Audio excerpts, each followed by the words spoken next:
साथियों, एक प्रेमी और प्रेमिका दोनों एक दूसरे से बेइंतहा मोहब्बत करते थे, यहां तक कि कई सालों से। लेकिन परिवार वालों की इनकी दोनों की मोहब्बतों से बिल्कुल एतराज था। फिर एक दिन ऐसा होता है कि लड़का उस लड़की से कहता है कि यानी अपनी प्रेमिका से कहता है कि मैं तुम्हारे साथ संबंध बनाना चाहता हूं। फिर वह लड़की उसके सामने एक शर्त रखती है कि अगर तुम सच में ही मेरे साथ सोना चाहते हो तो तुम्हें मेरे परिवार वालों को जान से मारना होगा। साथियों, यह बात लड़का सुनकर के बिल्कुल दंग रह जाता है। फिर कहता है कि क्या सच में तुम यही चाहती हो? तो ठीक है, मैं यह काम करने के लिए बिल्कुल तैयार हूं। साथियों, फिर वह लड़का उस लड़की के परिवार वालों के साथ कुछ ऐसा करता है कि जब आप इस घटना को सुनेंगे तो आपके साथियों बिल्कुल होश उड़ जाएंगे। नमस्कार, मैं हूं ब्रजेश कुमार। आप देख रहे हैं ब्रजेश क्राइम पॉडकास्ट। साथियों, अगर वीडियो आपको अच्छी लगी है तो वीडियो को लाइक और चैनल को सब्सक्राइब करना बिल्कुल ना भूलिए। साथियों, तो शुरू करते हैं इस कहानी को। साथियों, यह घटना है उत्तर प्रदेश की। वहां पर एक पुलिस स्टेशन पर एक पुलिस को एक व्यक्ति का फोन आता है। वह व्यक्ति अपना नाम योगेश बताता है। यह व्यक्ति काफी घबराया हुआ था और पुलिस वालों से कहता है कि यह व्यक्ति मुरादाबाद के गुरेठा गांव का रहने वाला है और उसी के गांव का रहने वाला शोभाराम अपनी दो बेटों के साथ मुझे मारने के लिए पीछे पड़ा हुआ है और मैं गुरेठा के कब्रिस्तान के पास छिपा हुआ हूं। साथियों, वह सभी लोग मुझे ढूंढ रहे हैं। आप लोग जल्दी से आकर के मुझे बचा लो, नहीं तो मेरी जान चली जाएगी। अब साथियों, जब यह खबर पुलिस वालों को मिलती है तो पुलिस की एक टीम गुरेठा के लिए तुरंत रवाना होती है और कुछ ही देर के बाद एक पेट्रोलिंग कार मौके वारदात पर पहुंचती है और बताए गए लोकेशन के अनुसार वहां पर छानबीन की जाती है। लेकिन वहां पर कोई भी योगेश नाम का व्यक्ति नहीं मिलता है और ना ही उसके बारे में कुछ जानकारी मिलती है। अब साथियों, पुलिस वाले फिर से उस फोन पर कॉल करते हैं जिस नंबर से पुलिस को सूचना दी गई थी। लेकिन जब पुलिस वाले कई बार उस फोन नंबर पर फोन करते हैं तो वह व्यक्ति फोन बिल्कुल नहीं उठाता है। पुलिस वालों को लगता है कि शायद किसी ने पुलिस को बेवकूफ बनाया हो और यह कोई फेक कॉल भी हो सकती है। साथियों, पुलिस वाले इस फोन कॉल को फेक कॉल समझ करके वहां से लौट करके चले आते हैं। और अब आता है अगला दिन, यानी कि लगभग दूसरी सुबह। सुबह सुबह का वक्त था। गुरेठा गांव में एक व्यक्ति पुलिस को फोन करता है और यह बात बताता है कि सर देखिए, हमारे गांव के कब्रिस्तान के पास एक व्यक्ति की लाश पड़ी है। अब साथियों, दोस्तों, जैसे यह बात पुलिस वालों को सुनते हैं तो पूरे थाने में भगदौड़ी मच जाती है। सभी लोग कब्रिस्तान के पास पहुंचते हैं तो वहां पर 1 से 22 साल के लड़के की डेड बॉडी पड़ी हुई थी। साथियों, उस लड़के को बहुत ही बेरहमी से यहां तक कि पीटा गया था और पीट पीट करके उसको साथियों मार दिया गया था। दोस्तों, पुलिस वाले जब वहां से सबूत इकट्ठा करते हैं तो उसका मोबाइल फोन वहां पर मिल जाता है। पुलिस वाले उस मोबाइल फोन को जब्त कर लेते हैं और जांच के लिए भेज देते हैं। साथ ही साथ वहां पर प्रोसेसिंग डिपार्ट को बुलाया भी जाता है और जब पुलिस वाले साथियों गांव वालों से पूछताछ करना आखिरकार शुरू करते हैं तो पूछताछ में पता चलता है कि इस व्यक्ति का नाम योगेश है और यह गुरेठा गांव का ही रहने वाला है। जब साथियों पुलिस वाले उसके फोन की जांच करते हैं तो यहां तक कि पता चलता है कि उस रात को पुलिस के पास जो कॉल आया था वह भी इसी मोबाइल से किया गया था। यानी कि रात को योगेश ने पुलिस को कॉल किया था और वह कोई फेक कॉल बिल्कुल नहीं था, बल्कि वह सच में बोल रहा था कि कोई उसे मारने की कोशिश कर रहा है। और पुलिस वालों को दोस्तों यह भी बात बताया था कि गांव का शोभाराम का व्यक्ति हमने अपने दो बेटे गौरव और कपिल के साथ उसको मारने के लिए उसके पीछे पड़ा हुआ है। अब दोस्तों, पुलिस वाले गांव के ही शोभाराम को और उनके दोनों बेटे को अरेस्ट कर लेते हैं और फिर पुलिस स्टेशन लेकर के आया जाता है और उनसे पूछताछ शुरू कर दिया जाता है। और फिर वह लोग पुलिस वालों से सीधा सीधा यही बात कहते हैं कि इस हत्याकांड से उनका कोई भी लेना देना बिल्कुल नहीं है। साथियों, यह लोग कल रात को अपने घर पर सो रहे थे और इनके दोनों बेटे भी वहां पर थे। दोस्तों, यह लोग पुलिस वालों से कहते हैं कि आप चाहे तो हमारे गांव के सभी लोगों से पूछ सकते हैं। साथ ही साथ पुलिस वालों को दोस्तों यह भी बताते हैं कि योगेश नाम के लड़के से उनकी कोई भी दुश्मनी आखिरकार नहीं है, कोई भी विवाद किसी भी प्रकार का योगेश के साथ नहीं था। अब दोस्तों पुलिस वाले इस बात को पुष्टि करने के लिए उनके मोबाइल पर लोकेशन निकलवाया जाता है। तो साथियों मालूम चलता है कि वाकई में यह लोग उस रात को अपने घर पर ही आखिरकार सो रहे थे। गांव वालों से जब दोस्तों पूछताछ की जाती है तो गांव वाले भी इस बात की पुष्टि करते हैं कि उनकी योगेश साथ कोई भी दुश्मनी नहीं है और पिछली रात को भी यह लोग अपने घर पर ही थे। साथियों इस बात की पुष्टि गांव के लोग कर देते हैं, लेकिन दोस्तों देखने से तो यही लग रहा था कि शोभाराम और गौरव और जो कपिल है उन्होंने साथियों यह हत्या नहीं किया है।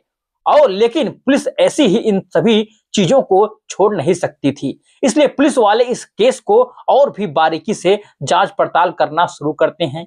सबसे पहले योगेश के बॉडी को पोस्टमार्टम कराया जाता है और फिर जब रिपोर्ट आता है तो उसमें एक बात का पता चलता है कि योगेश का पहले गला दबाकर हत्या किया गया था और हत्या करने के बाद किसी भारी चीज से उसके सर पर कई बार हमला किया गया था साथियों, ताकि बचने की कोई भी आखिरकार गुंजाइश बिल्कुल ना रहे। इसी दौरान जब पुलिस वाले योगेश के मोबाइल को साथियों सीडीआर निकलवाते हैं तो यहां तक कि मालूम चलता है कि उसने आखिरी कॉल पुलिस को ही किया था, लेकिन उससे कुछ देर पहले योगेश ने शोभाराम के बेटे कपिल को फोन किया था। अब इस बारे में जब दोस्तों कपिल से पूछताछ की जाती है तो वह पुलिस को कहता है कि सर जब मैं घर पर बैठा हुआ था तो मेरे मोबाइल नंबर पर एक मिस कॉल आया था, मैं इधर से कॉल किया था लेकिन उधर से कोई भी व्यक्ति आखिरकार फोन नहीं उठाया था।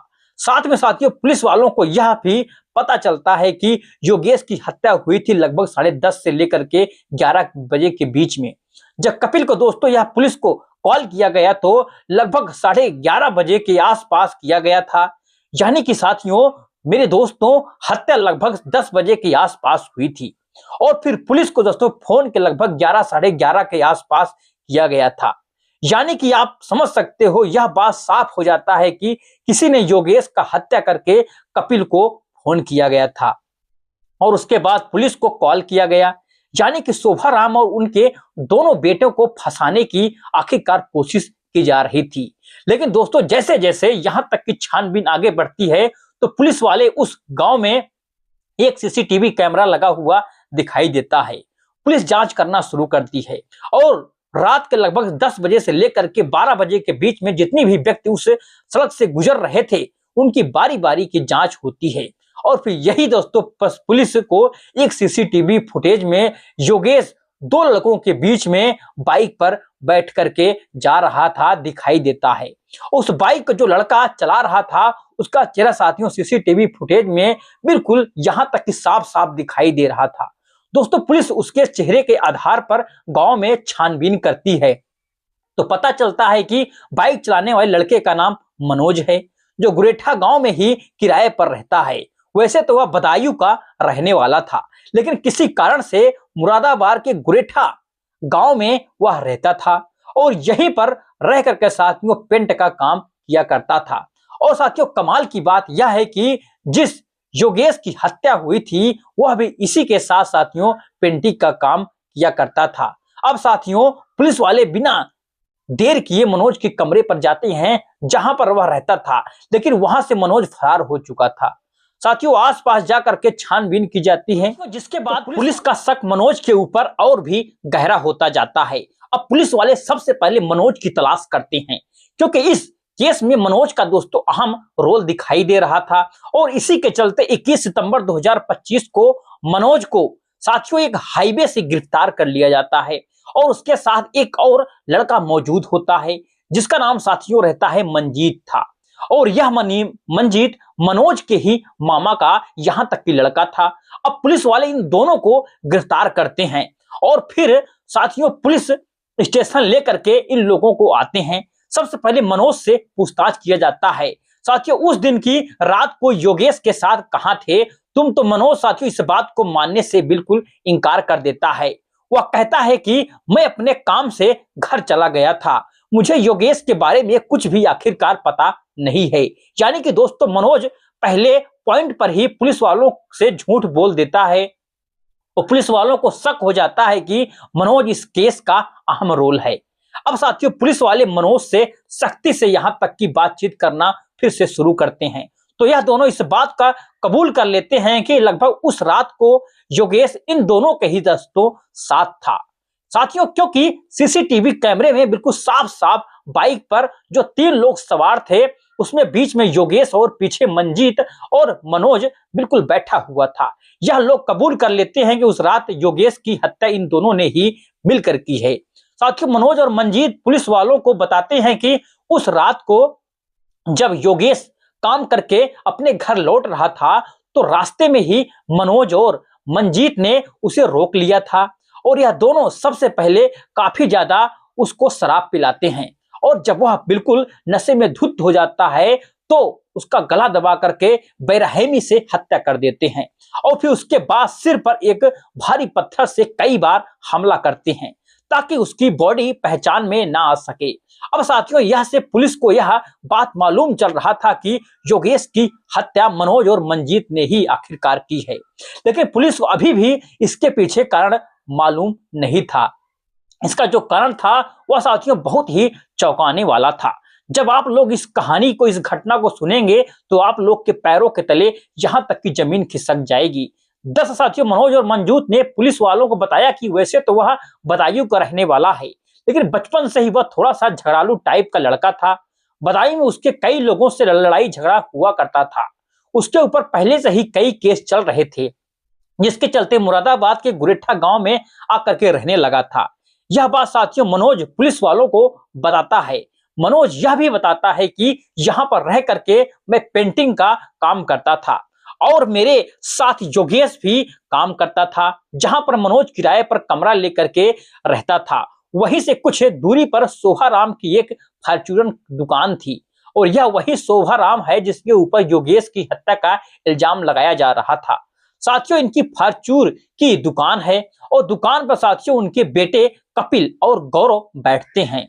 यहां तक कि कई बार ऐसा भी होता है कि जब उनकी छोटी बेटी स्वाति भी दुकान पर आकर के बैठ जाया करती थी। यहीं पर यह जो मनोज है, इसकी पहली मुलाकात स्वाति के साथ, इसकी बेटी के साथ हुई थी। धीरे धीरे इन दोनों में साथियों इशारे होते गए और इशारे दोस्तों में दोस्ती में बदल जाती है और दोस्ती होते होते कब साथियों प्यार का रूप ले लेती है, इन दोनों को पता ही नहीं चलता है। अब यहाँ पर स्वाति और मनोज से प्रेम प्रसंग स्टार्ट हो गया था, लेकिन जो स्वाति है वह घर से बाहर ज्यादा नहीं जाया करती थी, इसलिए मनोज से मिलने के लिए उसको अपने घर पर ही आखिरकार बुलाना पड़ता था।